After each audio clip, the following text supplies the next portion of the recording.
A group of strangers travel through time hoping to relive their lives. They believe they know nothing of each other, yet they share a terrifying connection. These 11 individuals are inadvertently drawn into an unsolved series of murders, a tragic and mysterious chain of events. Each person is both a witness and a crucial link in the chain. When time proves to be no longer an escape, they are forced to confront their true pasts. The story begins at a psychiatric hospital, where the director has assembled these 11 individuals to experiment with time travel. To convince them, the director even recounted the numbers drawn in a televised lottery. The first number was 34, followed by 3, 15, 44, 13, 17. The grand prize was 27. The director easily guessed the 10 million won lottery winnings. The reason she guessed correctly was because she came from a year in the future. The security guard present was excited. He wanted to record the numbers, and then he would go back a year to get rich. The others also looked expectant, because this was their chance to change the past. Whether it was true or false, it was worth a try. But at this moment, a pregnant woman chose to leave. The reason was simple. She feared that after returning to the past, the child in her womb would disappear. The female director indicated she would respect everyone's decision. The rest who wanted to try would gather at the hospital at the end of the week. Everything went exactly as the director predicted. A week later, except for the pregnant woman, the other 10 people all came to the hospital. The director didn't say much. She just told them to get into the hospital's Lincoln car. Although the car was driverless, it continuously accelerated along the way. It wasn't until the car sped off the cliff that everyone in the car began to feel a severe loss of gravity. After a while of dizziness, they had indeed traveled back in time to a year earlier. Everyone was extremely excited, especially the security guard. He started buying lottery tickets by the hour. Another office worker was even smarter. He frantically invested money in stocks that were about to rise in price. While everyone else was busy making money, Hungju found a murderer. He gave the criminal a carton of milk and even invited him to eat and drink. It turned out that Hungju was a criminal investigator. A year earlier, a prisoner he had apprehended had been released after serving 7 years, but as soon as the criminal got out, he killed the judge who had sentenced him. To take revenge on Hungju, the criminal also killed Hungju's teacher. This caused Hungju's mental state to collapse. After resigning, Hungju became useless. Now, Hungju treated the criminal kindly, hoping that he could let go of his hatred and correct his history of murder. The criminal was deeply moved and even wanted to become good friends with Hungju. But when the meal was over, the criminal's expression suddenly changed. He told the driver to take him to the judge's house. Then, he found an excuse to lure the judge out. The criminal intended to stab the judge to death. At this moment, emerged from behind the door, it turned out that Hungju had already suspected that the criminal's nature was unchangeable. The taxi driver was actually Hungju's colleague. When Hungju heard that the criminal intended to go to the judge's house, he rushed there first. He helped the judge put on protective clothing. Now, the criminal had an additional charge of attempted murder, so he could spend the rest of his life in prison. The criminal didn't understand how Hungju knew his intentions, but he would never know the answer. A week later, Hyungju went to the hospital again. According to the agreement, the time travelers had to keep in touch regularly. The others arrived one after another. The whole group was making money like crazy. However, the one who changed the most was Ga-hyun. Before time travel, she was paralyzed in her legs, but now she's completely healthy. Everyone congratulated each other on their good fortune. But at this moment, the female director announced bad news. Because these people wanted to buy lottery tickets, they got into a psychiatric hospital's vehicle and went back a year. But they didn't know that the moment they time traveled, they would experience a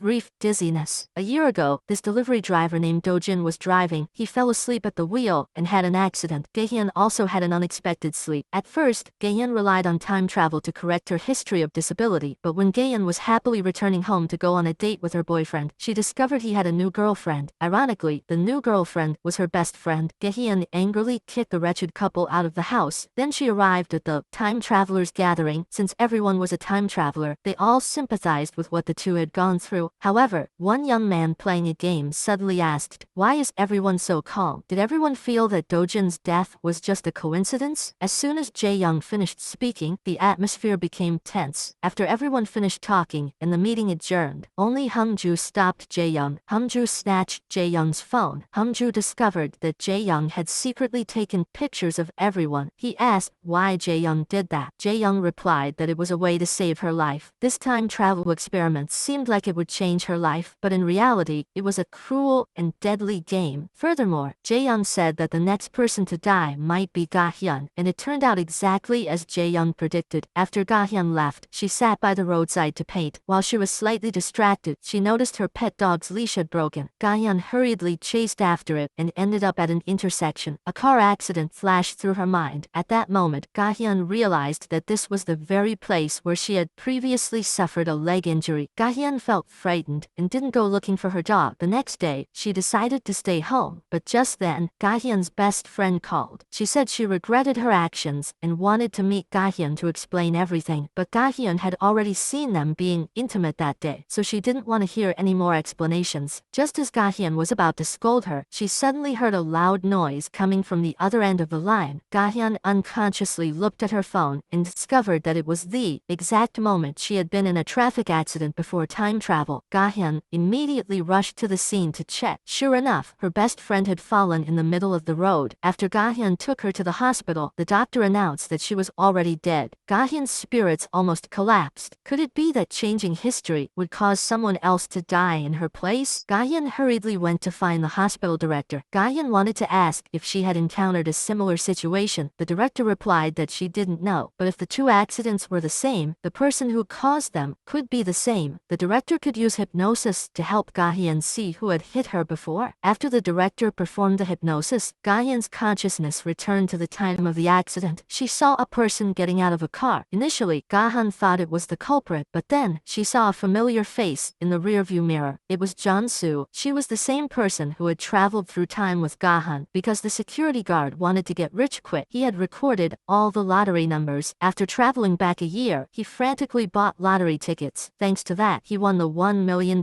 jackpot. The security guard thought he could get rid of his mortgage and marry a famous model, but after celebrating with his friends, he died of a heart attack on the road. In just 3 short days, 2 time travelers had died. The remaining people were terrified. However, Jae-young seemed to have realized something. He guessed that perhaps this wasn't a time travel experiment, but a real werewolf game that killed people. The deaths of Do-jin and the security guard proved that some kind of pattern exists. Then, Jae-young showed a video. It was a scene from their first meeting. Everyone was seated in order. Do-jin and the security guard happened to be in positions 1 and 2. If the seating order reflected the order of death, then the next person to die would likely be businesswoman. At that moment, Officer Hum-ju rushed in. He announced shocking news. Jeon-soo had passed away. She died in the park. The cause of death was a fall from the stairs. Furthermore, Hum-ju obtained a surveillance camera image. In the photo, Jeon-soo was arguing with Ga-hyun. The location of their argument was the park stairs. Hang-ju considered Ga-hyun the prime suspect. Although she was also a time traveler, he still had to follow the law. Hum-ju took Ga-hyun to the police station. However, Ga-hyun felt very wronged because she had only sought out Jeon-soo to find out about the traffic accident. Ga-hyun's best friend had died in that accident. According to what Ga-hyun knew, Jeon-soo was in the car at the time. Unexpectedly, Jeon-soo claimed she was drunk. In reality, the driver was Ju's ex-boyfriend. Ga-hyun didn't believe her, so the two had a fierce argument. The police were half believing, half doubting, but soon after, 2 high school students ran to the police station. They said they had seen Ga-hyun that night. Because Ga-hyun was a popular webcomic author online, the 2 students even took pictures of her. According to the pictures, Ga-hyun was sitting on a park bench at the time of the accident. The students' testimony cleared Ga-hyun's name. The police had no choice but to release Ga-hyun. The next day, Ga-hyun went to the place where Jeon-soo had died. Although Ga-hyun didn't know who the killer was, since they were all time travelers, Ga-hyun still wanted to visit Jeon-soo once. But at that moment, Ga-hyun saw a familiar face, the female hospital director. Ga-hyun didn't expect her to be there as well. At that moment, Ga-hyun remembered Jeon-soo's words from the previous night. Jeon-soo felt the hospital director was untrustworthy. Earlier, the female director had said she summoned everyone together through random phone calls. But at that time, Jeon-soo hadn't received any calls. Last night, Ga-hyun didn't understand Jeon-soo's meaning, but now, seeing the female director, a suspicion arose in her heart. Were the 10 time travelers really just strangers? Only 3 days had passed, and 3 members of the group had died mysteriously. 1 person died each day. Moreover, the remaining people noticed that the order of death of the 3 deceased matched their seating arrangement before time travel. Yesterday, Jeon-soo was murdered by a villain. Jun-tae, who sat to Jeon-soo's left, hasn't been seen since time travel. Jae-young speculates that Jun-tae may have died long ago. The person sitting next to Jun-tae is an office worker. Unless something else happens, he will be the next to die. Dooky's face turned pale. He had worked hard to to get this opportunity to time travel. Thanks to his stock investments, Do-ki was now a boss. He absolutely did not want to give up this life. Therefore, Do-ki went to find Hung-ju to ask him to investigate Jun-tae's situation. If Jun-tae were still alive, Do-ki wouldn't have died. But as Hung-ju began his investigation, he discovered something unexpected. Jun-tae had a connection to Jong-soo. Previously, when Jong-soo caused a hit-and-run accident, Jun-tae helped her destroy the vehicle involved. This story became increasingly intriguing. The female director of the time travel organization had stated that the 10 participants in the experiment were randomly selected, but now 4 have been found to have a mysterious connection. The director's motives are certainly not simple. However, if Hyung-ju wants to uncover the truth, he must investigate Jun-tae. Because Hyung-ju works at the police station, finding Jun-tae shouldn't be too difficult. Hyung-ju and Ga-hin immediately went to Jun-tae's residence. Hyung-ju intended to knock politely, but he didn't expect Jun-tae to be so vigilant. As soon as Jun-tae heard the commotion, he immediately fled through the window. Hyung-ju quickly chased after Jun-tae, and Ga-hin also prepared to follow. But at that moment, Ga-hin saw a picture of herself through the crack in the door. When Ga-hin broke the lock and stormed into the house, she realized that Jun-tae's house was full of pictures. It turned out that Jun-tae had disappeared to secretly monitor someone else. Just then, the phone in the house rang. Ga-hin answered and found it was a call from the female director. She asked if Jun-tae had finished dealing with the matter. This question frightened Ga-hin. Ga-hin quickly compared the number with the female director's phone number on her own mobile phone. Ga-hin realized the two numbers were completely different. This proved that the female director had been secretly contacting Jun-tae by phone. At the same time, the female director also noticed something unusual. When Jun-tae's phone number called, the female director immediately switched off her phone. Then she hastily bought a plane ticket to the Maldives. She was preparing to flee abroad to avoid him for a while. When Ga-hin rushed to the psychiatric hospital, there was nothing left. At this point, Hyun-ju and Ga-hin had no other choice but to examine the photos Jun-tae had left behind. In those photos, they found a familiar face. It was office worker Do-ki. He was a passionate worker. Do-ki had only been harshly reprimanded by his boss, but he immediately pulled out his resignation letter. After Do-ki gave his boss a good scolding, the boss smiled and calmly left. It turned out that Do-ki had time traveled back here a year ago. Because he remembered the stock price trends for a year, he made a lot of money. Now, Do-ki has found an opportunity to quit his job. He was planning to fly to the Maldives to enjoy himself when he encountered Jun-tae. Jun-tae blocked Do-ki's way in front of the company and wanted to borrow 5 million won. Initially, Do-ki wanted to use the money to get rid of him, but when he heard Jun-tae's words, he immediately felt scared. Do-ki had no choice but to find a secluded spot and secretly slip the money to Jun-tae. It turned out that the two had known each other before time travel. At that time, Do-ki was still extremely poor and unsuccessful. Because of stock trading, he owed a lot of money. Do-ki wanted to use company money to gamble to recoup his losses, but Do-ki not only lost all his money, but he even signed a contract to buy organs from loan sharks. Jun-tae was the one who lent him the money, although Do-ki later paid off his debts thanks to time travel. The issue of him using company money remained. Jun-tae continued to threaten and extort money from Do-ki, demanding 5 million won each time. Do-ki couldn't take it anymore, but he couldn't get the police to intervene, so Do-ki decided to seek Hung-ju's help to get Jun-tae to stop extorting him. However, just as Hung-ju arrived at Jun-tae's house to investigate, Ga-hun found secretly taken photos of herself. She took the photos home to analyze them carefully. Then, Ga-hyun discovered something unexpected. The deceased security guard was also in those photos. Ga-hyun decided to visit the security guard's house, but his wife said the lottery ticket was missing. Apparently someone had taken it. She thought the lottery ticket wasn't a winner, so she didn't go to the police for help. Hearing this, Ga-hyun had no choice but to leave. But at that moment, she saw a bouquet of flowers placed in front of the security guard's house. The flowers looked very familiar. When Jong-soo died, Ga-hyun had seen a similar bouquet in Jong-soo's house. It was highly possible that someone was tracking the time travelers. After hearing Ga-hyun's story, Hyun-ju remembered that Jong-soo had been on the phone before she died. However, the police couldn't find her cell phone at the crime scene. The case was becoming increasingly mysterious. Ga-hyun decided to call the other time travelers. She wanted to tell them about this. Soon, everyone arrived, but only Do-ki was unreachable. Ga-hyun had a bad feeling. She quickly went to Do-ki's house. The result was exactly as Ga-hyun had predicted. There was also a flower arrangement arrangement on the floor. Gayan hurriedly called Hyungju, reminding him that Doki was in danger, but she didn't know that Hyungju was currently beside Doki's body. Another time traveler had lost their life. Based on the remaining coal in the vehicle and the suicide note he wrote to his wife, the police speculated that Doki ended his own life. But Hyungju knew the truth wasn't that simple, because at their last meeting, Doki had taken out a music box. Doki said it was a gift from his daughter. He always carried it with him wherever he went. But at today's scene, Hyungju couldn't find the music box. He didn't know that it was now in the hands of a mysterious person. That person's room was filled with belongings of the deceased. Realizing things were becoming increasingly complicated, the remaining time travelers went to find the female hospital director. They wanted to ask her why the time travelers were dying one after another, and why was Juntae following the others. The director replied that she didn't know. Although she had time traveled many times before, this time there were too many people involved, so the director couldn't avoid the incident. Therefore, the new director hired Juntae to monitor everyone. She only wanted to avoid any unforeseen incidents. This explanation was considered reasonable, but everyone still felt half believing, half doubting. Just then, the director's subordinate suddenly brought a bouquet of flowers into the room. The bouquet was identical to the one Ga-hun had seen. It appeared when the others died. Everyone was terrified and devastated. Hyungju discovered a letter placed inside the bouquet. The letter had no name, only a short sentence. "Now it's your turn." The three deceased travelers all received this bouquet. This proved that the bouquet had the ability to predict their imminent deaths. Hyungju asked the director for the information of the delivery person who sent the bouquet. He began investigating. At the flower shop, he wanted to find the mysterious customer who sent them the flowers. When Hyungju contacted the delivery driver, he learned that the customer who sent the flowers had placed the order anonymously online. The person hadn't revealed their identity. The bouquet was placed on a park bench. The delivery driver then delivered the bouquet to the designated address. He had no information about the customer. Another clue was lost. Therefore, Hyungju had to focus on finding the flower shop. Because the type of flowers used in the bouquet was very rare, Hyungju only needed to find the origin of the flowers to locate the flower shop. At the same time, Ga-hun wasn't idle either. This matter concerned everyone's survival, so she was also searching for the address of the flower shop. After many days of searching, Hyungju finally found the suspicious flower shop. He immediately used his police identity to extract surveillance camera footage. Finally, Hyungju discovered the mysterious customer who bought the flowers. This person was likely the suspect, but because the mysterious guest was wearing a mask, Hyungju couldn't see his face. However, upon closer inspection, he noticed the headphones in the mysterious person's backpack. They were the same brand as Jae-young's headphones. Finally, the identity of the mysterious person was identified. Hyungju quickly went to find Jae-young, but the results of the interrogation disappointed him. It turned out that Jae-young wasn't the one who sent the flowers. He only wanted to impersonate the mastermind. Unexpectedly, he actually discovered something unusual. The moment the bouquet appeared in the room, everyone had a horrified expression. Only Ga-hun showed suspicion. This proved that she knew the bouquet was fake. Jae-young's words shocked Hyungju, but Hyungju was still half believing, half doubting. Just then, Ga-hun called Hyungju. It turned out that during the previous investigation, Ga-hun had realized the content of the letters included in the previous flower arrangements. They were all poems full of hidden meanings. However, the last arrangement contained only a very ordinary line, which made Ga-hyun suspect it was fake. That's why she looked suspicious. Ga-hun's explanation dispelled all suspicion. At this point, Hyungju also obtained intelligence from the police station. However, there was now a problem to solve. Which poetry collection did those poems come from? Ga-hun suddenly had an idea. Since she was a famous webcomic author, she decided to write the poem into her comic. Ga-hun hoped her fans would help her solve this problem. Indeed, her fans were very clever. Soon after, information appeared in the comments section. The poem was taken from a book called Pieces of Destiny. Through analyzing the verses in the book, Hyunju and Ga-hyun suddenly discovered that each verse in the greeting card corresponded to a picture in the book. The content of the picture seemed to relate to how each person died. Cupid's arrow hitting the heart corresponded to the bodyguard suffering a heart attack. The image of Icarus falling corresponded to Jian-soo dying from slipping and falling down the stairs. The scene of Van Gogh ending his own life corresponded to T burning charcoal in his car to end his life. This discovery left the two even more bewildered. If those deaths weren't murders, how could the mysterious person predict everyone's deaths? They pondered this endlessly, but couldn't understand. So, they decided to investigate the flower shop's address again. Hyunju went to the apartment building where Do-ki lived to retrieve the security camera footage. He saw the delivery driver arrive with the bouquet. He also found the license plate number. Based on that license license plate. Hyunju tracked down the delivery driver's address, but when Hyunju saw the wedding photo hanging on the wall, he was so terrified that he broke out in a cold sweat. At the same time, Ga-hyun was in the flower shop. She saw a card similar to the one in the deadly bouquet. When Ga-hyun saw the owner's wedding photo hanging on the wall, she showed the same horror as Hyunju. They found the flower shop, but they couldn't have imagined that the owner was the pregnant woman from before. She had withdrawn from the time travel experiment from the very beginning. This was unbelievable to Hyunju and Ga-hyun. They rushed to find the pregnant woman. They wanted to know who the mysterious customer was who had ordered the flower arrangement. Under their persistent questioning, Hae-soo finally revealed information about the customer. Unfortunately, the person who placed the order was just a student doing online part-time work. Moreover, another student had placed an order today. The order was still the same flower arrangement and an identical card. Hyunju quickly instructed Hae-soo to inform him immediately when this customer provided the fact delivery location. Ga-hyun immediately returned home and opened her book Pieces of Fate. Based on the contents of the latest card, she found the corresponding picture. The picture depicted a horse-drawn carriage involved in an accident. Meanwhile, Hyunju approached a female student to ask her to receive an order for him. From her words, he learned the location of the delivery locker where the card was placed. Through surveillance cameras, Hyunju also found the person who ordered the card. Unexpectedly, this person turned out to be an illegal immigrant. So, Hyunju and Ga-hyun summoned other time travelers. They shared the information they had. Jae-young traced the IP address of the person who hired the student to place the order. That address was at a hospital. Hyunju rushed to the hospital. At that moment, Hyunju saw the immigrant had placed the card in the locker. After Hyunju questioned him for a while, the immigrant suddenly pointed to a mysterious woman. He said that she had told him to do it. Hyunju realized the lead was about to disappear, so he quickly followed the woman. He drove after her all the way, but the other party's car drove straight into the time travel rendezvous point. Now, everything was clear. The hospital director definitely had a problem. Hyunju frantically rang the doorbell. Just as he was about to confront the director, he unexpectedly received a call from Hae-soo. A client provided the address for sending a bouquet of flowers, but this address was completely unexpected. It was Hae-soo's flower shop. At the same time, Ga-hyun also received the news. She and Hyunju separated and quickly rushed to the flower shop, but they arrived too late. Hae-soo had already died. At this point, the hourglass in the director's office had run out of sand. Moreover, on her desk was the book Pieces of Fate. When the police arrived at the scene to investigate thoroughly, they discovered that Hae-soo's cause of death appeared to be a leaking heater. On the surface, this case didn't look like a murder. However, Hyunju and Ga-hyun were still confused about the flower arrangement, so they completely disbelieved the police's conclusion. Based on the previous investigation, all clues now pointed to the female hospital director. The two angrily rushed to the meeting point. However, the director insisted that she didn't know Hae-soo and therefore had no reason to kill her. But at this point, Hyunju revealed a clue he had uncovered. The mysterious guest was the director's assistant, Hyunju, and Ga-hyun suspected that the assistant had instructed the immigrant man to place the card in the delivery locker. Then, the assistant hired a female student working online to retrieve the card. The student then went to a flower shop to order a flower arrangement. Afterward, the assistant provided the mailing address under an anonymous account. Based on the address provided, the flower shop would send the flower arrangement and card there. Ultimately, whoever receives the bouquet will be murdered. Hyunju was certain that the assistant was incapable of such acts. He believed the director was directing the assistant. However, the director insisted that this was merely their speculation and that their words had no legal effect. Furthermore, the director's assistant had already left the company, cutting off the trail. Despite this, Hyunju was unwilling to give up. He quickly went to the hospital where the assistant had worked to search for clues. There, he unexpectedly discovered that the director had also worked at the hospital. Hyunju immediately sought out the director's colleagues and learned that a friend of the director had ended her own life due to mental illness. The female director felt guilty, which is why she resigned from the hospital. After Hyunju learned this information, he quickly shared it with Ga-hyun. Ga-hyun also realized a serious problem. She investigated and discovered that the mental hospital had been purchased by the female director on January 14th. The director still insisted that she had known the assistant for a long time, but in reality, the first time they spoke on the phone was on January 14th. Ga-hyun suspected that the director was lying. Her purpose was to conceal some mysterious plan. Just then, Hyunju received a phone call. The caller informed him that they had tracked down the assistant's whereabouts. Based on the location tracking, Hyunju and Ha-hyun also found the assistant, but when the assistant confronted them, she denied everything and said that all her actions were at the director's behest. Before leaving, the assistant didn't forget to remind them, if they don't want to die, they should run away quickly. At the same time, the female director and another woman were sitting in a car. This woman was the director's former colleague. She was also the person Hyunju had spoken to earlier. It turned out that the assistant was also following the director's orders. She deliberately provided false information to Hyunju, aiming to conceal the director's real reason for leaving. Unable to get any information, the two returned to their meeting point. Unexpectedly, the director disappeared. Again, the two had to reorganize all the information they had gathered. As a result, they inadvertently discovered something crucial that everyone had been keeping secret. Of the 5 people who died, the deaths of 4 had been witnessed firsthand. Only Do-jun's death was recounted by the female director. The director was a frequent liar, so it was highly likely this was also a lie. Thinking this, Hyunju rushed to the traffic police station. He wanted to see the list of those who died in the accident. As expected, the truth was not on the list. Do-jun's name was completely absent. Afterward, Hyunju went to Do-jun's house using the personal information, but Hyunju couldn't believe that Do-jun was still alive. After thorough questioning, he learned that this person was Do-jun's twin brother, and Do-jun had passed away. The traffic accident was real, but the brother hadn't reported Do-jun's death because they were heavily in debt. If the brother reported Do-jun's death, he would have to pay the debt immediately. After that, Hyunju had no choice but to go to the company where Do-jun used to work when he was alive. To find out what was going on, he met with Do-jun's colleague. Hyunju knew that on the day of Do-jun's accident, the colleague had an unexpected errand to run, so he had asked Do-jun to deliver the goods for him. Furthermore, Do-jun had carefully switched to using his colleague's car. Unfortunately, Do-jun had an accident. The colleague also felt very guilty about this. The investigation had reached a dead end because the lead had been lost again. Gahan and Hyunju continued to piece together the details of the case and analyze them together. They discovered that if the predictions about the death were based on the illustrations in the book, then there was a problem. Just as they were at a standstill, Gahan noticed the calendar on the wall. Her eyes lit up as if she had thought of something. Then, Gahan opened the book, Pieces of Fate, and discovered that the chapter numbers corresponded to the content of the cards. It matched the time of death of the victims. The content of the last card was taken from the 27th paragraph of chapter 3. Following this line of reasoning, today would be the predicted day of a new victim's death. It was now 7:58 a.m. on March 27th, meaning someone would meet with misfortune within the next 4 hours. Gahin hurriedly called the other time travelers to inform them. However, she couldn't contact Juntae and Sejin. Hyunju decided to go to Juntae's house himself, but when he arrived, he couldn't find Juntae anywhere. Hyunju only saw a card with Sejin's name on it on the table. Terrifying premonition arose in his heart. Hyunju immediately drove to Sejin's house. He wanted to guard against Juntae's evil scheme. Meanwhile, Gahan managed to contact Sejin, but Sejin said she seemed to be being followed. Before she could finish speaking, she suddenly saw Juntae standing in the corner of the hallway, waiting for a long time. Sejin, frightened, hung up the phone. Gahan didn't dare think too much. She immediately ran to the scene. When Gahan arrived, she caught Juntae assaulting Sejin. At this point, Sejin was covered in injuries. Juntae tried to run away, but right in front of the elevator, Juntae unexpectedly met Hyunju and the teacher. The two quickly chased after Juntae. After a struggle, Juntae was finally apprehended and taken to the police station. By then, it was past midnight, meaning no murder had occurred that day. After that, 7 months of peace quickly passed. Everyone thought the deadly curse had disappeared, but they didn't expect the nightmare wasn't over yet. Today, Hyunju went out to work. Unexpectedly, the deceased was Do-jun's colleague. Furthermore, this person had driven Do-jun's car when he was alive. But Hyunju discovered something even more terrifying. The autopsy report indicated the victim's death date was 7 months prior, specifically March 27th. This information stunned Hyunju. He quickly informed Gahyun of this news. The death of Do-jun's colleague was highly suspicious. Initially, Do-jun and his colleague had swapped cars, leading to Do-jun's death in a car accident. This meant that even if they hadn't swapped cars initially, Do-jun would still have died on March 27th, mysteriously, in his own car. This proved that the death curse still existed. The two then summoned the remaining time travelers. In front of everyone, Hyunju and Gahan presented an extremely bold hypothesis. The director had once said that she could also time travel. Furthermore, she had done it many times before. She claimed that by observing other time travelers, she could foresee their future destinies. Therefore, she could predict the time and manner of death of everyone. Upon hearing this speculation, everyone was utterly astonished. But the most terrifying part was yet to come. At that moment, the director, who had long since disappeared, suddenly appeared and said, "That's right, everyone sitting sitting here is already dead. It turned out that the director had traveled back in time 7 times. However, during the first 5 time travels, she had quietly collected the time and manner of death of 11 people. Then, when her 6th time travel began, she conducted a daring experiment. The female director deliberately manipulated the situation to avoid the time and place of death. She wanted to know what the outcome would be. For example, she intentionally damaged the elevator, preventing the security guard from going out for drinks after work, thus saving him from dying of a heart attack. She also intentionally soiled Jansu's clothes, preventing her from going on a date at the park, thus preventing her from slipping and falling down the stairs. She intentionally reported Dookie to the police for gambling, preventing him from burning charcoal and ending his own life. She intentionally punctured the tires of delivery driver Do Jin's car, preventing him from delivering goods, thus saving him from a traffic accident. She also intentionally placed an order for the flower shop, forcing Haesu to personally deliver the flowers. She wanted to save Haesu from dying due to a heater explosion. As expected, the truth was exactly as the female director had predicted. When she secretly guided everyone to avoid the time and place of death, everyone survived. However, the female director only mentioned the deaths of the 5 people who had already died and how to save them, not the people sitting here. At this moment, Sejin was about to ask about her own death and how to save herself, but Gahyun angrily interrupted her. Gahyun questioned the female director about why she would cruelly toy with other people's lives. Furthermore, the female director had helped everyone survive the 6th reincarnation, so why was she still proceeding with the 7th? However, the female director only smiled and suddenly stood up. She wanted to know what the outcome would be if she saved people who were destined to die and then led them on a journey back in time. Therefore, the female director summoned everyone to conduct the 7th cycle of reincarnation. However, in this time travel journey, the director didn't directly intervene in everyone's deaths, but she still sent flowers and cards to hint at it. Yet, the other 5 couldn't escape their fate. The reason they hadn't died yet was simply because it wasn't their time to die. Afterward, the director coldly left, saying that the next person would die a very gruesome death. Having said that, she left. While the others worried about themselves, Jae-young went alone to visit Jun-tae in the detention center. It turned out that since the time travel journey began, Jae-young had asked Jun-tae to find someone to help him. This person was undoubtedly the reason Jae-young agreed to participate in this time travel experiment. Jun-tae told Jae-young that he had found that person, but in exchange, Jun-tae made a secret request. Meanwhile, Si-jin arrived at the meeting point to find the female director. She wanted to know when she would die, but at this moment, the female director found playing with people's lives more interesting than saving them. She told Si-jin that the next person to die would be Ga-hun. However, the female director also understood that during this time travel, Ga-hun and Southeast Jin had become close friends. Therefore, the female director demanded that Se-jin choose between herself and Ga-hyun, as she could only save one person. This meant that for the remaining time, Se-jin only needed to avoid interfering with Ga-hun's death. She just needed to let Ga-hun die. However, Se-jin had very deep feelings for Ga-hyun, so she couldn't bear to see her friend die. Therefore, she went to find Ga-hyun to tell her this. After hearing this news, Ga-hyun immediately went to the meeting point. She wanted to ask the female director for help. However, the director said that she had never confirmed that Ga-hyun would be the next to die. If Ga-hyun thought so, then someone must have told her. At this point, Ga-hyun realized something was wrong. She hurriedly called Se-jin, but her phone was switched off. Ga-hyun went to Se-jin's house, but she had disappeared. Just as Ga-hyun didn't know what to do, she received a video that the female director had sent. The video contained a real conversation between the female director and Se-jin. It turned out that Se-jin was the one who would die next. However, the female director didn't ask her to choose. She only told Se-jin to choose someone who was still alive. That person would be among the time travelers. Then Se-jin would lie to this person, saying that they were the next to die. If Se-jin successfully deceived that person and then left Seoul by bus, she would escape death. Unexpectedly, Se-jin chose Ga-hyun instead. When Ga-hyun learned the truth, she was extremely surprised. Se-jin had already left Seoul, but she remained unaware that she had been betrayed by the female director. When Se-jin and her boyfriend Nam-do arrived, she discovered he was lost. Se-jin then reported him to the police. However, Nam-do went to the police station to report Se-jin. It turned out that during their relationship, Nam-do realized Se-jin was constantly stalking him. Se-jin's control was driving him crazy. He wanted to break up with her, but each time, Se-jin threatened to kill herself. This left Nam-do with no other choice. He fled and sought help from Hyungju. Furthermore, Nam-do revealed an even more horrifying secret about Se-jin to Hyungju. The last time Jun-tae abused Se-jin, the truth was completely different from what everyone thought. In reality, Se-jin Sejin had tricked Juntae into her house first. Then, she deliberately messed up the scene and then beat herself until she looked utterly pathetic. Sejin's purpose was to manipulate her boyfriend's sympathy because she didn't want to be dumped. Unexpectedly, Gahyun and Hyungju rushed to her rescue. At that moment, Juntae knew he couldn't clear his name, so he had to flee. After Hyunju realized he had arrested the wrong person, he quickly went to find Juntae. Hyunju wanted to help him overturn the verdict, but Juntae said he was fine. After all, the crime of assault didn't carry a long prison sentence. After Juntae was released from prison, he only wanted to return to his hometown and await death. Juntae's words made Hyunju even more ashamed. Elsewhere, Sejin, unable to find her boyfriend, returns to Seoul. She then rushes to find Gahyun, trying to appear pitiful. She hopes Gahyun and Hyunju will help her find her boyfriend, but Sejin doesn't know that Gahyun already knows everything. After Sejin is exposed, she has no choice but to seek help from the female director. She begs the director to help her turn back time once more so she can find her love again. The director pretends to agree but sets a condition. While Sejin is preparing for time travel, she must survive until the end. Not long after, Juntae is released from prison. When he arrives home, he finds Jae-young waiting for him. Moreover, Jae-young has brought him a gift. The gift was Sejin, tied up. When Juntae saw that Jae-young had fulfilled their promise, he kept his word. The person Jae-young was looking for had changed his name. That person was Sejin's boyfriend. Upon receiving this news, Jae-young rushed to Juntae's house. Juntae then went to Sejin's side. He slowly said that they would talk things over later. Meanwhile, the mysterious force reappeared. This time, what was displayed in the glass case was a photograph of Sejin and her boyfriend. As expected, Sejin could not escape the curse. She not only died, but died a horrific death, just as the female director had predicted. Sejin died in a sewer. She was the sixth participant in the time travel experiment to die. This was the first time someone had died from murder. The police began a deeper investigation. The autopsy revealed that Sejin's time of death was between 8 p.m. and midnight. Since Namdo was the prime suspect, Hyungju immediately questioned him. To clear himself of suspicion, Namdo confessed about his relationship with Sejin. He stated that at 6 p.m. the previous night, Sejin had repeatedly asked him where he was. Namdo said he couldn't reveal any information to Sejin, and then immediately hung up. He then went to a friend's house. However, the investigation revealed a significant discrepancy between Namdo's statement and his own. Firstly, the call history between Namdo and Sejin lasted 4 minutes, yet Namdo claimed he only answered once before hanging up. Secondly, Namdo still refused to reveal the identity of the friend he mentioned, seemingly hiding something. Hyunju wanted to continue questioning him, but Namdo remained silent. Hyunju then turned to the female director for further questioning. She also had a history of phone calls with Sejin, but the female director said that Sejin was her psychiatric patient. The content of the phone call was client private, so the director couldn't disclose it. Furthermore, at the time of the incident, the director was still in her office and hadn't gone out. Hyunju eagerly wanted to see the CCTV footage from the director's office, but she refused to provide it because Hyunju didn't have an investigation warrant. After the police interrogation ended, the two sat on an outdoor bench and began another private conversation. The director said that in this time travel, Sejin had the potential to be the first person to change her destiny, but because of her love for her boyfriend, Sejin decided to return to Seoul so she couldn't escape her fateful death. Hyungju then asked the director if, according to the timeline of the previous 5 reincarnations, Sejin had been murdered by Juntae. The female director revealed that, in the previous 5 reincarnations, she hadn't saved Sejin. Sejin's case had become a suspended one. Because the police couldn't solve the case, the director didn't know who the killer was. She only knew the manner and time of Sejin's death. But at this moment, the police station announced important news. Due to a past feud between Juntae and Sejin, when the police investigated Juntae's house, they found evidence of a kidnapping. Juntae, recently released from prison, became the prime suspect. Afterwards, Hyungju went to visit the neighbors. Around 3 o'clock yesterday afternoon, the neighbors saw Sejin and a mysterious man entering Juntae's house. This conversation made Hyungju a little suspicious because he was the one who personally picked Juntae up from prison.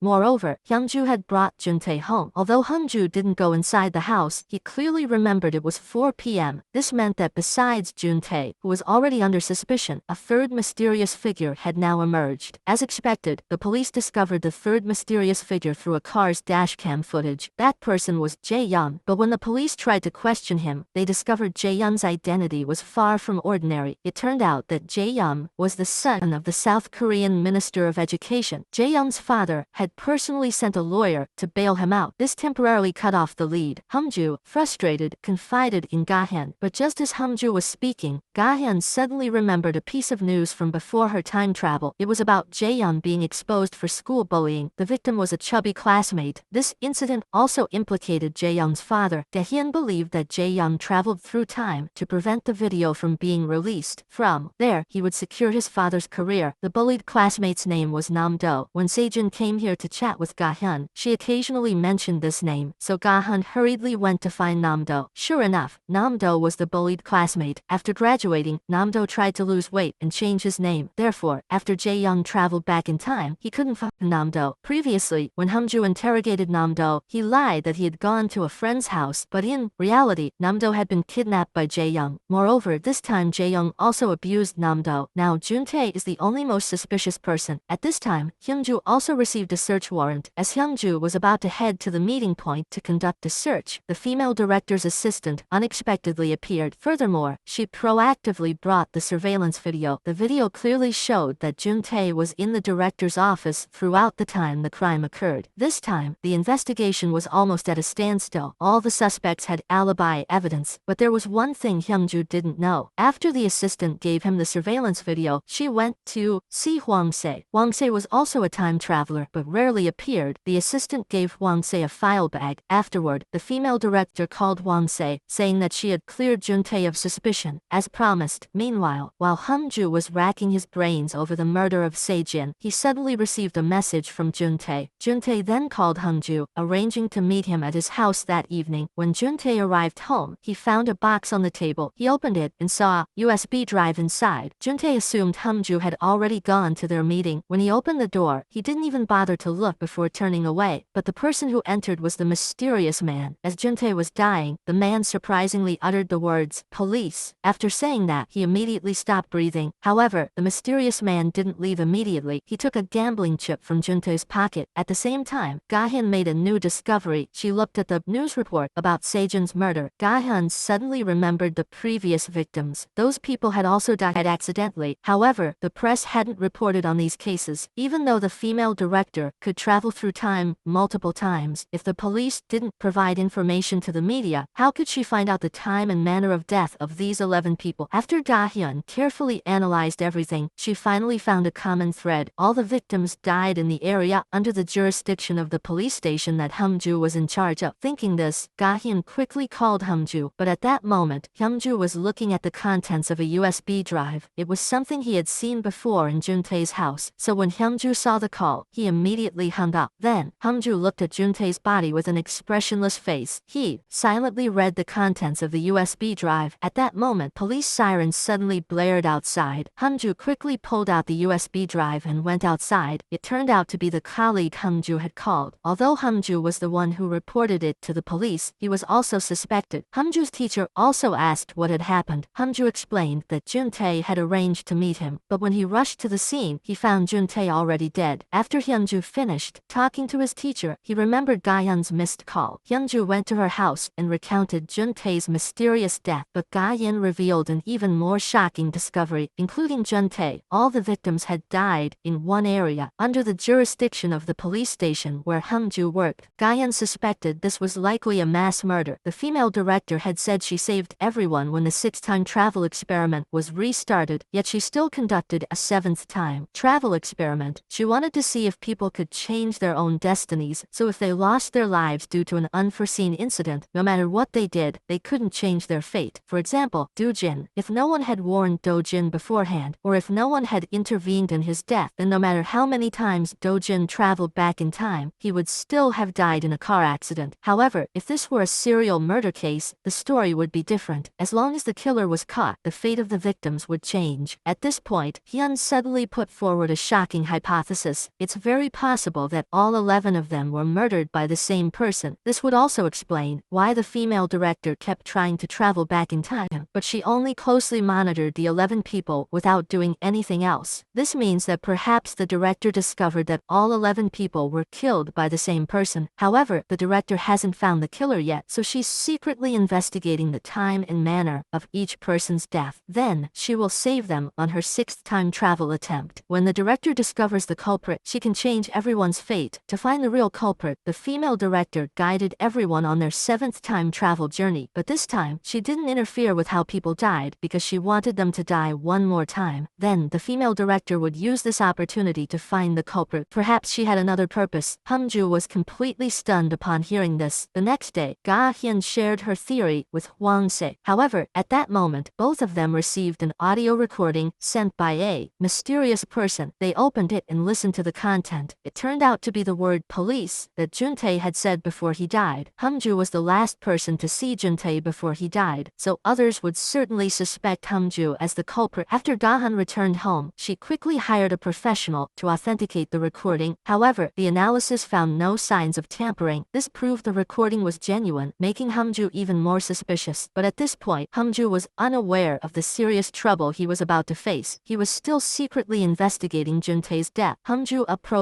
Juntae's house again. There, he discovered suspicious shoe prints in the corner outside the door. He took a picture of the prints and sent it to a colleague for analysis. The analysis showed that the shoe prints were from soccer shoes of the same style as Jae-young's. When Jae-hyun received the results, he rushed to Ga-hyun's house to share the information, but Ga-hyun became suspicious of him. She lied, saying she had an urgent matter to avoid Hanju. It turned out that Ga-hyun really did have something to do. She was going to meet Hwang Se and Jae-young, but the other two waited and she didn't come, so they had no choice but to go home. On the way home, Jae-young was stopped by Hungju at the alley. Hungju took out the sneaker appraisal results and asked Jae-young if he was the culprit. Faced with Hungju's question, Jae-young immediately took out the audio recording. Jae-young was the one who sent the recording to Hwang Se and Ga-hyun. He obtained this recording because he had secretly investigated and discovered that Juntae also had a video of Jae-young assaulting a classmate. To prevent Juntae from threatening him and his father, Jae-young secretly stood outside Juntae's house on the night of the crime. Jae-young intended to record some of Juntae's weaknesses. However, Jae-young recorded Juntae's words before he died. Jae-young was certain that Hyunju was the culprit. Jae-young even said he would hand the recording over to the police. Then Jae-young became even more convinced that Hungju was definitely responsible for Ga-hyun's disappearance. Hungju was extremely panicked upon hearing this. He didn't have time to argue with Jae-young. He hurriedly called his teacher, asking him to investigate and locate Ga-hyun's phone. However, Hungju didn't know that his teacher and colleagues were also very suspicious of him, all because of Juntae's recording before his death. But when Hyunju's teacher heard about Ga-hyun's disappearance, he reluctantly helped Hungju investigate. It turned out that Ga-hyun had been kidnapped by her assistant. This assistant had been fired for accepting bribes and, out of revenge, kidnapped Ga-hyun. Meanwhile, Hungju and his teacher had also tracked down the assistant's whereabouts and successfully rescued Ga-hyun. She was only frightened and unharmed. After this ordeal, Ga-hyun had a clearer perspective. When Do-ki and Ha-eun died, Hungju was always by their side. If this was a serial murder case, Hungju couldn't possibly be the culprit. When Hungju saw that Ga-hyun no longer suspected him, he shared the information he had gathered. He showed Ga-hyun a photo. Juntae had secretly sent this photo to Hungju before he died. Then Hungju asked Ga-hyun to help him analyze it. She bowed her head and realized it was a photo of the female director with another woman. That woman was the assistant. It was she who had provided false information to Hungju before. At the same time, the assistant also concealed the reason why the female director quit her job at the hospital. When Ga-hyun nodded in agreement, Hungju decided to investigate the cause of Juntae and Sejun's deaths. However, an unexpected event occurred.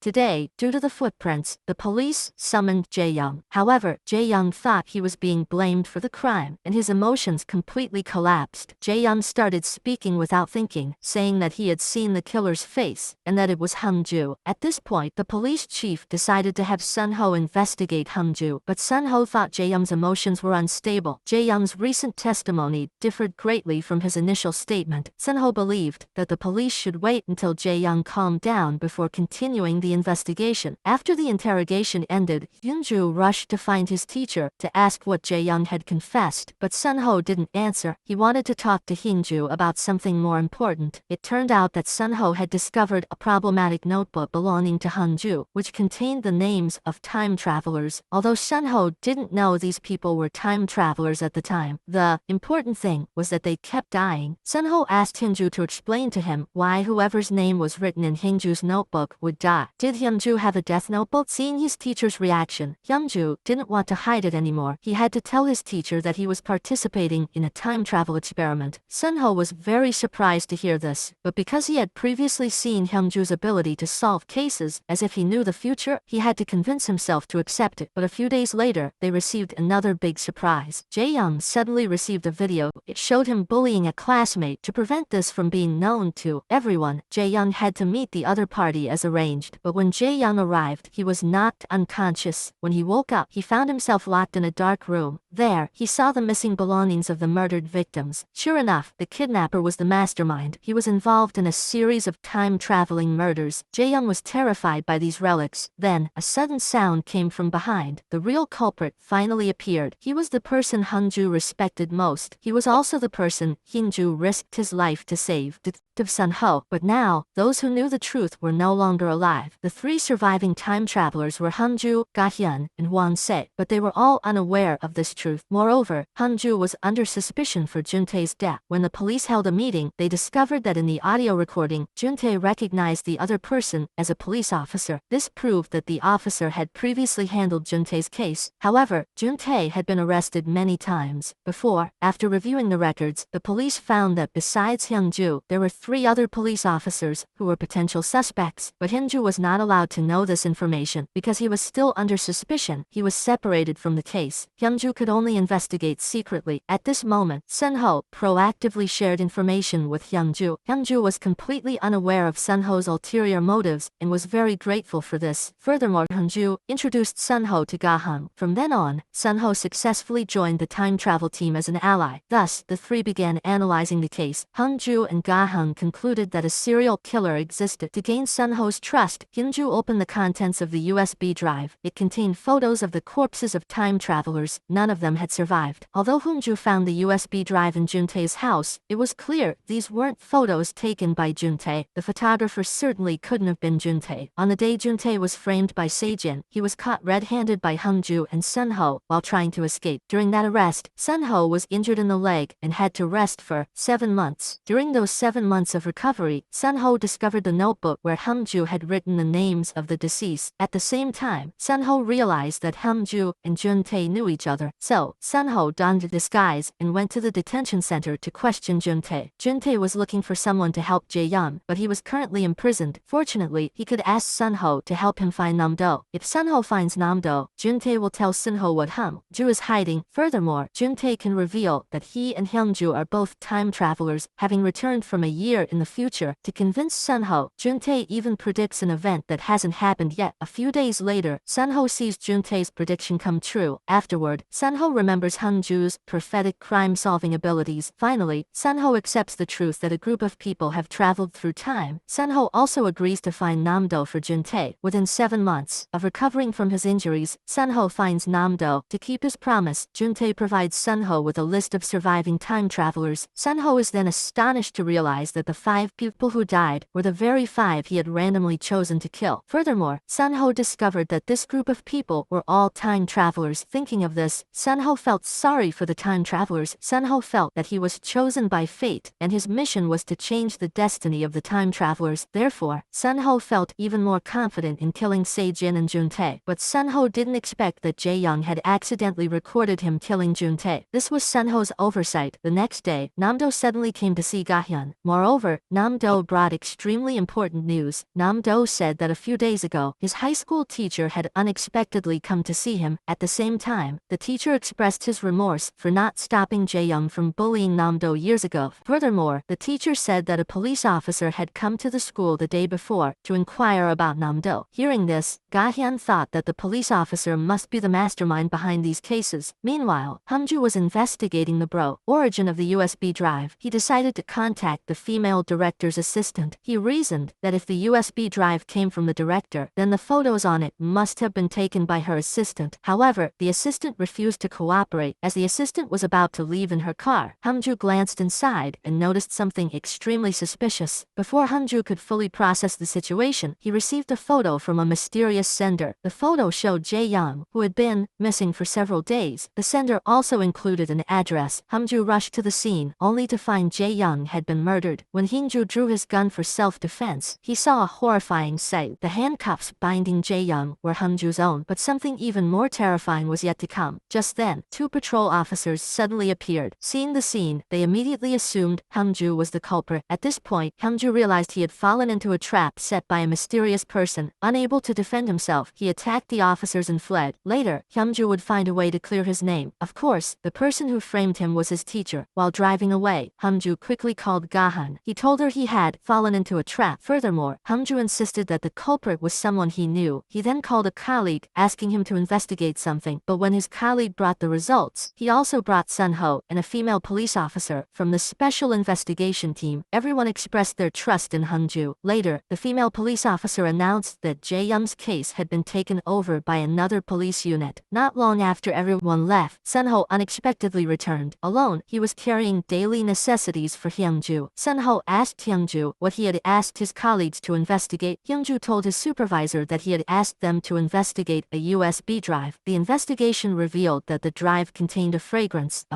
that was Hwang-se's favorite. Hyungju quickly informed Gaheelan and then rushed to find Hwang-se. Unexpectedly, Hyungju encountered Sun Ho, who had just arrived. Sun Ho was preparing to attack Hwang-se. Because Sun Ho was so well disguised, Hyungju didn't recognize him. At the same time, Gahan, having heard the news, quickly arrived. The two of them helped Hwang-se into the house. Hyungju directly asked Hwang-se if he had taken those photos, because Hyungju investigated and discovered that the USB drive contained Hwang-se's favorite fragrance ingredient. Furthermore, Hyungju found a paper cup in the assistant's car. It belonged to Hwang-se's coffee shop. Clearly, Hwang-se had some kind of secret connection with the female director. Hwang-se realized he couldn't hide it any longer, so he had to admit it. Because Hwang-se knew his death was imminent, he sought the female director's help. He feared that if he died suddenly, his wife would be left without support. The female director agreed to help him, but she made a deal. She asked Hwang-se to monitor people in place of Jun-tae. However, the photos on the USB drive weren't taken by Hwang-se. He only sent the USB drive on the female director's orders. When Gahan heard this, she immediately suggested that Hwang-se become a double agent. He would inform her and Hyungju about the female director's actions. The next day, based on the information Gahyun had gathered, she prepared to go find Nam-do's high school teacher. She wanted to inquire about the police officer who had come to see him. Unexpectedly, Gahan learned some terrifying news. The high school teacher told Gahan that the police officer was using a cane. Gahan immediately understood that the mysterious police officer had injured his leg. During that time, Sun Ho had also injured his leg and had been resting for 7 months. There couldn't be so many coincidences in the world. Finally, Gahan realized that the culprit was Sun Ho. That evening, she urgently went to find Hyungju to tell him everything. But for someone who always considered Sun Ho family like Hyungju, this information was like a bolt of lightning from a clear sky. Hyungju couldn't believe that the person he always respected was a serial killer. The next day, Hyungju began questioning key witnesses. It was then that he realized the deaths of Jeon-soo and Do-ki were fabricated, as the witnesses had been threatened by Sun Ho. However, Hyungju still didn't believe it. He had to go to the meeting point to find the female director to ask for proof. This time, the director didn't hide anything. She frankly admitted that Sun Ho was the serial killer. At the same time, the director also revealed her true method of saving people. After the 6th cycle of reincarnation began, the truth was completely different from what the director had said before. She didn't save people by helping them avoid the time and place of their deaths. Instead, she chose to eliminate the killer. Hyungju wanted to travel through time because he wanted to prevent the criminal from taking revenge on the judge. In the previous 5 time travels, after the criminal was released from prison, the target of his revenge was Hyungju. But each time the suspect failed, so on the 6th reincarnation, the female director sought out the criminal and tempted him. She said that if the criminal killed Sun Ho, Hyungju would suffer even more. The criminal killed Sun Ho as instructed by the female director. Because the serial killer was dead, everyone else survived. After Hyungju learned the truth, he was completely devastated. He sat down on the ground and cried out. Hyungju risked time travel to save his teacher, but unexpectedly, Sun Ho turned out to be a murderer. He even posed a danger to Gahan's group. Gahan comforted Hyungju, telling him not to give up. They still had a chance to change their fate. They would cooperate with Hwang-se to create a new plan. A few hours later, Hyungju returned to the police station alone to confess. Because of Jae-young's death, Hyungju was now wanted. The police immediately arrested him, but Gahan and Hyungju didn't expect that their previous conversation had been overheard by Sun Ho. It turned out that when Sun Ho joined their group, he had planted a listening device in Gahan's house, so their recent conversation had been completely heard by him. Although Gahan didn't explicitly state their plan, it was clear that they had threatened Sun Ho's life. Sun Ho coldly and cruelly said, "If you two have become an obstacle to me, I will make sure you die." Sun Ho made a ruthless decision. The next day, he went to see the female director. Hyunju had said that the director didn't know who the culprit was, so Sunho assumed she truly didn't know. Sunho said he knew that with the director's help, Hyunju's group had traveled back in time from a year ago. This time, Sunho came to ask the director about his fate and future. The female director bluntly told Sunho that he would be safe until all the time travelers died. After saying this, she showed him a photograph. Then she vaguely hinted that the man in the photo was Sunho's next fate. Sunho would soon learn the truth. After learning he was temporarily safe, Sunho bid farewell to the director. Finally, Sunho couldn't control himself. He prepared to take his weapon to kill his student. But when Sunho arrived at Hyunju's hideout, he found no one there. At this point, Sunho learned that Hyunju had confessed. Now, Sunho couldn't possibly kill anyone at police station. Therefore, Sunho was filled with shame and anger. He turned straight to Hwang-se to ask about the time traveler's plan and the timeline, but Hwang-se simply said he couldn't answer. That statement immediately revealed Sunho's true nature. At this time, Ga-hyun was still unaware that Hwang-se was in danger. She was texting him about the female director's actions, but she received a reply that Hwang-se's friend was seriously ill and hospitalized, so Hwang-se was currently at the hospital. It turned out that the person who sent the reply to Ga-hyun was Sunho. Currently, Hyunju had been arrested. Hwang-se refused to confess anything, so Sunho had to target Ga-hyun. Sunho planned to use the listening device that had been installed at Ga-hyun's house earlier. Sunho wanted to see if he could find any clues. Sure enough, the next night, Sunho heard what he had been waiting for. A female colleague of Hyunju suddenly came to see Ga-hyun. The female police officer asked why Hyunju had voluntarily turned himself in. It turned out that he wanted to find Jae-young's phone. At the crime scene, Hyunju couldn't find Jae-young's phone. Both Jae-young's phone and headphones were equipped with GPS tracking. This meant that if Hyunju voluntarily turned himself in and then found a way to retrieve Jae-young's phone, he could pinpoint the killer's location using GPS. Sunho was terrified upon hearing this. He hurriedly drove back to his showroom. He intended to destroy the headphones he had placed in the display case. However, the showroom's code lock suddenly rang. Hyunju, who was supposed to be locked in the police station, unexpectedly appeared at the door. It turned out that when Hyunju learned that his mentor was the murderer, he had already discovered the eavesdropping device installed in Ga-hyun's house. Therefore, they had prepared a plan to trap Sunho. The plan unfolded as follows. First, Hyunju instructed Ga-hyun to cooperate with Hwang-se to seduce the female director's assistant. Ga-hyun said that if the photos of the body were all taken by the female director at the request of her assistant, then when the assistant took those photos, she was very likely to have encountered killer, or the police would have arrived and arrested the assistant. At that point, the female director would definitely abandon her assistant and not help her. Hwang-se also chimed in with a few words. Finally, the assistant admitted that she had taken the photos on the USB drive. She also provided Ga-hyun with photos and videos extracted from the car's dashcam before she went to take pictures. Ga-hyun gave the video and photos to Hyunju. The next step was for Hyunju to take the photos and turn himself in. At the same time, he handed over the photos and videos provided by the assistant to his superiors. The photos were all very clear. Hyunju only arrived at the scene after Juntae's death. Therefore, Hyunju had an alibi. Meanwhile, the superiors decided to form a special task force. They began investigating this serial murder case. Next came the third step of the plan. After Hyunju cleared all suspicions, he received special approval from his superiors. He was allowed to return to participate in the investigation once again. Hyunju reported to his superiors that each deceased person was missing an important item. This suggested that the killer likely had a habit of collecting loot. Hyunju then asked his superiors to assign a female police officer to find Ga-hyun. Then she staged a play with Ga-hyun. Their goal was to force Sunho to return to his base to destroy the headphones. Hyunju would follow Sunho to the base and catch them red-handed. Why did Hyunju know the password to unlock the base's door? Because the password was Sunho's police identification number. Sunho could only manage a wry smile upon hearing this. It seemed Hyunju truly understood him, but at this moment, Hyunju was suffering 1,000 times more. He suddenly turned and punched his teacher in the face. Hyunju repeatedly questioned why Sunho, knowing the law, would still kill innocent people. His survival instinct drove Sunho to take a desperate gamble. He pointed his gun at his favorite student. Finally, Sunho decided to pull the trigger. Hyunju was shot in the chest and fell to the ground. At that moment, Sunho felt ashamed, but in that instant, Hyunju suddenly opened his eyes. Then, the special task force officers rushed in, guns in hand. Finally, they solved the serial killer case. Hyunju's bulletproof vest had saved his life. The subsequent subsequent investigation was simple. Sunho stopped resisting and frankly recounted everything. On the day Sunho was promoted to team leader, he was so excited that he carelessly hit a young man, causing serious injuries. That time, Sunho was still a righteous police officer. As Sunho was about to call an ambulance, the young man suddenly said, "Help me, officer." That sentence instantly awakened Sunho. Sunho had waited 11 years to rise from an ordinary police officer to team leader. Looking at the police badge he had just received, he couldn't let this accidental incident ruin his future. Ultimately, Sunho ruthlessly murdered the young man. Afterward, using his professional knowledge, Sunho fabricated the crime scene. He successfully deceived the traffic police investigating the case. The police concluded that the young man had died from a careless nighttime accident. The murder was like opening Pandora's box. It completely unleashed Sunho's demonic soul, causing him to become obsessed with the thrill of killing and fabricating crime scenes. This also explains why the first 5 deaths were all attributed to accidental deaths. In reality, they were all the result of Sunho's falsification of the crime scenes. Later, Sunho believed Juntae's prophecy. He accepted that time travel was real. From the list of time travelers, Sunho deduced that all time travelers were destined to die, and he was the one tasked with sending them to heaven. Therefore, the deaths continued, one after another. When Hyunju heard this, he couldn't believe it. Hyunju asked Sunho why he used Jae-yun's death to frame him, and why he didn't kill Hyunju directly. Sunho's ferocious expression gradually disappeared. He calmly stated that Hyunju was, after all, his student, and therefore, Sunho couldn't bring himself kill his own student. However, later, when he saw Hyunju fleeing everywhere, Sunho resolved to kill his student himself. The 10-year bond between them ended there. Finally, Hyunju left behind a vicious statement. At first, he regretted traveling back in time to save Sunho, but perhaps everything had already been predetermined by fate. Hyunju traveled back in time to make Sunho pay for his crimes. This statement stunned Sunho. Perhaps in the future, Sunho would die. But then Hyunju told Sunho to stay in prison and reflect on his sins. At this point, the mysterious serial murder case was successfully solved. A few days later, Hyunju approached the female director. He told her not to help others travel through time anymore. Afterward, Hyunju wished Gahyun a happy birthday. Everyone thought it was all over, but unexpected things were yet to come. Today was the day Sunho was being escorted to prison, but before Sunho left, he left a shocking remark that startled Hyunju. "You thought it was all over? What about that old man in the coffee shop?" At this point, Hyunju suddenly remembered that Hwansei had been missing for a long time. Hyunju hurriedly called Gahyun to go with him to Hwansei's wife's hospital to find Hwansei, but they were told that Hwansei's friend wasn't there. Moreover, they heard some very surprising information. Hwansei wasn't the owner of the coffee shop. He was a long-time medical professor. In fact, the female director's assistant used to be Hwansei's secretary, and the female director's daughter was Hwansei's patient. When the two combined the information provided by the hospital staff, they realized that the female director was merely a puppet that Hwansei had placed before everyone. Hwansei was the real mastermind behind the time travel experiment. Why did the female director obey Hwansei so readily? It seemed she wanted to save her daughter, who was suffering from a terminal illness. This was the real reason she quit her job at the hospital. However, what they found unacceptable didn't stop there. While Sunho was being escorted, the car crashed while swerving to avoid a motorcycle. Taking advantage of this opportunity, Sunho regained his freedom. When Sunho removed the motorcycle driver's helmet, he suddenly realized that this was the man in the photo the female director had shown him. At the same time, Hwansei was at the time travel staging area. He told the female director that her daughter might be dying again, so she could prepare for the next time travel experiment. However, in the next reincarnation, Hwansei would bring a new assistant. Just then, the office door suddenly opened. The person who entered was Hwansei's new assistant, Sunho. However, there is an important matter that needs to be clarified here. That is, what exactly happened between Hwansei and the female director. Initially, Hwansei seduced the female director. He used his ability to predict news to make her believe that he had the ability to travel through time. Then, Hwansei exploited the director's desire to save her daughter, to take her back in time a year earlier when her daughter was still alive. However, with each time travel, the director's daughter died due to her worsening condition. Therefore, the director had to travel through time many times. But Hwansei felt that after each such incident, the female director would have to go through the pain of losing a child again. If things continued like this, Hwansei feared that the director would go insane, so he devised an extremely wicked plan. Hwansei showed the director an article about Sunho, who had been arrested. Hwansei wanted to use time travel to eliminate Sunho. Hwansei would save the victims by killing the perpetrator. Then, Hwansei would follow the victims, wanting to see what their fate would be. Through this method, Hwansei sought pleasure for himself himself. Therefore, the sixth time travel experiment took place, and the female director instigated the criminal to abandon his plan to kill Hyungju. Instead, he should kill Sunho. After Sunho was killed, everyone else survived. Later, the female director led everyone to begin the seventh time travel experiment. To experience the strange sensations, Wang-se also disguised himself as an ordinary time traveler. He participated in the plan with everyone, secretly observing their fates. Back in the present, Ga-hyun and Hyungju had just investigated Wang-se's true identity. They rushed to his medical company, only to find the death prophecy had appeared again. Wang-se wasn't there, but the staff gave them a gift box. When they opened it, they found a death card inside. Before they could even react, Hyungju suddenly received a call from the police. The caller informed them that the vehicle transporting Sunho had been involved in a traffic accident and was now mysteriously missing. At the same time, Wang-se and the female director were at the rendezvous point. Finally, they found a new assistant for their next time travel adventure. It turned out that night, after Sunho attacked Wang-se had revealed his true identity. Moreover, Wang-se promised to take Sunho on a time travel adventure, giving Sunho a chance to start his life anew. Sunho was half believing, half doubting. He thought Wang-se was just lying to survive. But when Sunho heard that Wang-se knew the female director had given him the photo, he decided to temporarily believe Wang-se. It wasn't until later, when Sunho was captured and then regained his freedom thanks to a traffic accident, that Sunho completely believed Wang-se's words. Afterwards, Sunho went to the headquarters to meet Wang-se as planned. Meanwhile, Ga-hyun continued to receive death prediction cards. She hurriedly returned home and opened the book Pieces of Fate. Based on the chapter order of the card's contents, Ga-hyun knew that she and Hyungju would die a few days later. They had to act according to the situation. Ga-hyun began monitoring the director's assistant. Unexpectedly, she overheard a phone call Wang-se made to the assistant. He instructed the assistant to poison and kill the director's daughter. The assistant immediately refused, but Wang-se calmly insisted that she had to do it because every time the assistant traveled through time, she always followed Wang-se's orders. The assistant was extremely conflicted, but in the end, she decided to kill the director's daughter. However, Ga-hyun had been monitoring the assistant for a long time. She suddenly appeared, causing the assistant to panic and flee. Thanks to this, Ga-hyun was able to save the director's daughter in time. When the director learned of this, she finally realized something. In the 5 previous time travel attempts by the director, her daughter died at this exact time each time. It seems all of this was orchestrated by Wang-se. His purpose was to give the director a reason to travel through time, so she could become his accomplice in toying with other people's lives. Ga-hyun was furious upon hearing this. She immediately asked the director for Wang-se's address and went to find him. She asked him why he did this. Wang-se calmly replied that he had lived long enough and had a brilliant career. The rest of his life held no joy, but by coincidence, Wang-se discovered that a person's life could be restarted. Thus, he found meaning in his life. This time was even more interesting than the previous ones. Wang-se experienced the feeling of closeness to those whose fates were controlled. This really excited him. Ga-hyun was speechless after hearing it. Just as she was about to leave, Wang-se unexpectedly made a prophecy that Hyungju would die because of her death. Moreover, he would die a horrific death, and that wasn't the end of it. Ga-hyun left because the director's daughter had been murdered. The director questioned Wang-se. However, he explained that he did it to help the director's daughter. Even if Wang hadn't ordered his assistant to kill her daughter, the daughter's illness wouldn't have lasted much longer. Fate had decreed that the director and her daughter should be separated again and again, so the director could rest assured and travel through time again and again. That way, her daughter would always be with her. Wang-se's words successfully swayed the director. She decided to continue helping Wang-se travel through time, but she made a request that they couldn't bring a dangerous person like Sunho along. Wang-se agreed upon hearing this. He wasn't interested in Sunho at all. What he cared about was the bond between Hyungju and Sunho. At the same time, Wang-se wanted to know the fate of those two and Ga-hyun. Meanwhile, when Ga-hyun learned that Hyungju would die because of her, she secretly sought out the director to find out the location of Hyungju's death. However, because the director had made a deal with Wang-se, she didn't dare disobey him. Only Wang-se knew the method of time travel. If the director disobeyed him and he refused to take her on the time travel journey, the director would permanently lose her daughter. Ga-hyun was very resentful upon hearing this. She blamed the director for depriving her daughter of her future. If there hadn't been time travel, perhaps her daughter could have lived for several more decades. The director had compromised with fate, but Ga-hyun refused to accept it. If the prophecy about Hyungju's death was true, that Hyungju would die saving Ga-hyun, then simply by not being together, fate could be changed. This time, even if Ga-hyun had had to die. She was determined to save Hongju. After returning home, Gahan came up with a plan. She sent an anonymous message to Hongju, saying she had seen Sun Ho in Hwangsei's hometown. Gahyun wanted to use this to get Hyungju to leave Seoul, thus avoiding his impending death. Hyungju completely believed the information and rushed to catch Sun Ho, but fate seemed to always enjoy playing tricks on people. At that moment, Hyungju suddenly received a call from the director's assistant. She informed Hyungju that Hwangsei was actually hiding at the time travel gathering point. So, Hyungju urgently turned his car around and sped back to Seoul. He intended to arrest Hwangsei first. When the director learned of this, she couldn't help but call Gahyun. The director told Gahyun to leave her house quickly because the place where Gahyun and Hyungju died was inside the director's house. As Gahyun was preparing to escape, she saw Sun Ho waiting outside her house. Meanwhile, Hyungju had finally managed to capture Hwangsei. Suddenly, Hyungju heard Hwangsei say that Gahyun had been kidnapped by Sun Ho. Hyungju quickly called and confirmed that it was true. Gahyun had become Sun Ho's hostage. Hyungju had to temporarily release Hwangsei to go rescue her. But when Hyungju arrived, he found Gahyun lying on the sofa, barely alive. Hyungju rushed over to check on her. At that moment, Gahyun suddenly hugged Hyungju and turned around. She used her last ounce of strength to help Hyungju block Sun Ho's knife attack. Witnessing this, Hyungju's power erupted. He charged into battle and successfully subdued Sun Ho. Afterward, Hyungju handcuffed Sun Ho. But when Hyungju returned to Gahyun's side, she could no longer hold on. Before dying, Gahyun told Hyungju that she had initially heard Hwangsei say that their fate would be Hyungju dying to save her. Now, she had successfully changed their destiny to save him. Unfortunately, she couldn't give him her signed comic book. After saying this, Gahyun passed away. Hyungju didn't have time to grieve. He continued his search for the director, hoping to learn her method of time travel. Hyungju wanted to travel through time again to change Gahyun's fate, but this time, the director no longer wanted to travel through time. She wanted to keep her daughter company. She wanted to find the future that Gahyun had spoken of. Although the director didn't know the specific method of time travel, she still remembered the tunnel. It was something one absolutely had to pass through when traveling through time. At this moment, Hwangsei was standing in the tunnel, waiting for time to reverse. It turned out that every time travel attempt required waiting until exactly 11:00 a.m. on January 11, 2020, a person had to enter the tunnel within 1 hour to succeed. When Hyungju learned this information, he rushed to the tunnel, but Hwangsei had already successfully entered the tunnel. Hyungju had no choice but to chase after her. Finally, Hyungju saw the fork in the road that the female director had warned him about. On one side was a deadly abyss, and on the other was a time travel black hole. Hyungju pondered for a moment and finally decided on a path. He could only pray for divine intervention. Then, the scene changed. Hwangsei successfully traveled back in time. He unexpectedly encountered Hyungju, but this time, Hyungju didn't seem to recognize him. Hwangsei breathed a sigh of relief, but in reality, he had fallen into a trap. Hyungju had chosen the right path to travel back in time. He pretended to be a stranger and brushed past Hwangsei, but it was just a performance to lower Hwangsei's guard. Afterwards, Hyungju secretly gathered evidence of Hwangsei's crimes. Finally, Hyungju successfully collected enough evidence. He suspected Hwangsei's pharmaceutical company of violating drug manufacturing regulations, and Hyungju arrested Hwangsei. Furthermore, Hyungju clearly announced that he had also successfully traveled back in time. However, Hwangsei wasn't worried at all, because this crime wasn't enough to send him to prison for life. Hyungju didn't care about that either. Although the suspected violation of drug production regulations wasn't enough to severely punish Hwangsei, he would be imprisoned for at least a year or more. This would mean Hwangsei would miss the time to open the tunnel, and he wouldn't be able to continue time traveling. This meant he couldn't toy with other people's lives anymore. After Hyungju dealt with Hwangsei, his next target would be Sun Ho. Even after being caught, Sun Ho still didn't know where he had made a mistake. Hyungju stuck to his old saying, just stay in prison and think it over. After Hyungju had resolved all the troubles, he fell into a state of confusion. He didn't know why he was standing in front of Gahyun's house. Just then, Hyungju saw her come out, but this time, Gahyun wasn't time traveling, so she didn't recognize him. Hyungju felt a little sad. Just as he was about to silently leave, Gahyun unexpectedly called out to him. It turned out that thanks to the news of Sun Ho's arrest, Hyungju had become a famous police officer. Gahyun recognized him too. She asked Hyungju expectantly if she could ask him to be her comic book consultant. At that moment, Hyungju's heart swelled with joy. He happily agreed. All Gahyun needed was his autograph. That's all for today's episode. See you in the next video.